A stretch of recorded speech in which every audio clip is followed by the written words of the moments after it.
नमस्कृत्य नरं चैव नरोत्तमं देवीं सरस्वतीं व्यासं ततो जयमुदीरयेत्।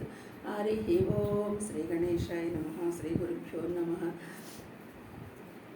वसुदेवसुतं देवं कंसचाणूरमर्दनं देवकी परमानन्दं कृष्णं वन्दे जगद्गुरुं। ओं श्रीकृष्ण परब्रह्मणे नमः। श्रीमद्भगवद्गीता अथ षष्ठोऽध्यायः 6వ అధ్యాయము 15వ శ్లోకం అన్నమాట. युञ्जन्नेवं सदात्मानं योगी नियतमानसः शान्तिं निर्वाणपरमां मत्समस्तामधिगच्छति. युञ्जन् एवं सदा आत्मानं योगी नियतमानसः శాంతిం నిర్వాణపరమాం మత్సమస్తాం అధిగచ్చతి. పదం ఎడదీస్తే చూడండి, ఇక్కడ తన యందే అంతర్ముఖుడయ్యి నిశ్చలుడై ఉన్నటువంటి బ్రహ్మచారికి ఇంకా ఎలా ఉండాలి అనే విషయాలు బోధిస్తూ ఉన్నాడు.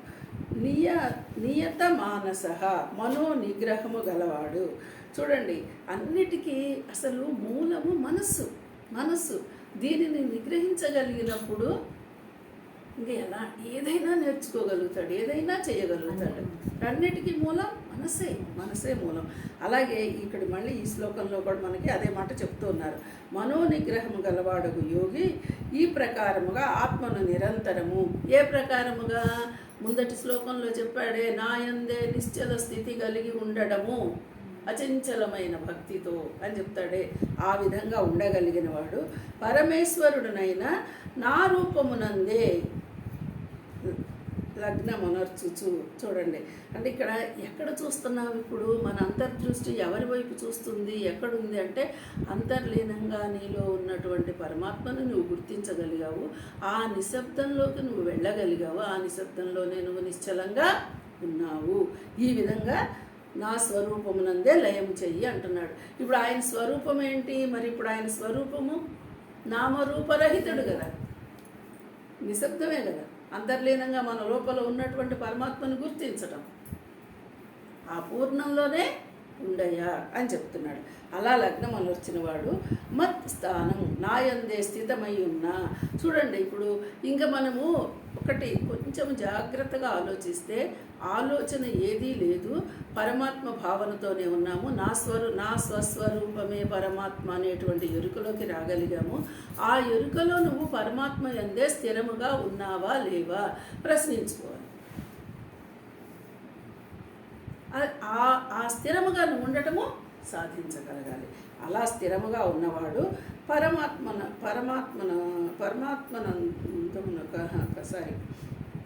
మస్తానం నాయందు స్థితమై ఉన్న అంటే నిర్వాణ పరమాం శాంతిని. చూడండి, ఎలాంటి శాంతిని పొందుతాడు?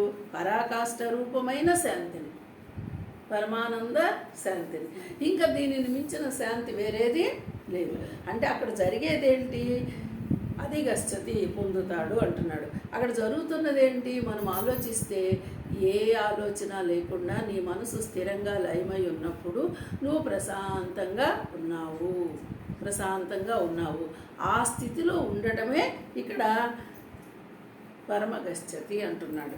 మరి ఆ పరమానందాన్ని మనం పొందాలి అంటే ఏమేమి మనము చెయ్యాలి? ఇక్కడ చూడండి, శరీరము మనస్సుని ముందటి శ్లోకంలో చెప్పాడు. తర్వాత మనస్సుని నిశ్చలంగా ఆలోచనలు లేకుండా నియమబద్ధంగా ఉంచమన్నాడు. ఆ తర్వాత మనోనిగ్రహము, ఆత్మని నిరంతరము పరమేశ్వరునైనటువంటి నాయందున ఉంచటము. ఈ ప్రకారముగా చేసినవాడు ఆ పరమశాంతిని నన్నే పొందుతాడు. ఇప్పుడు ఇది మాటలకు అందిద్దా, శృతి స్మృతి పురాణాల్లో దొరికిద్దా, నీ మనసులోనే దొరికిద్దా? ఇది శృతి స్మృతి పురాణాలకి అందేది కాదు. ఎందుకంటే చెప్పారు శాస్త్రంలో, అనుభవజ్ఞులు చెప్పారు, శాస్త్రము చెప్పింది, అనుభవజ్ఞులు చెప్పారు. కానీ ఇక్కడ అనుభవించవలసిన వాళ్ళు ఎవరు? ఎవరు కావాలనుకుంటే వాళ్ళు అనుభవించాలి. ఇప్పుడు ఆ శాంతి నీకు దొరకాలి అంటే నీ ప్రయత్నం నువ్వు చేయాలి. ఈ శాంతిని ఏ ఆచార్యులు బోధన వరకే కానీ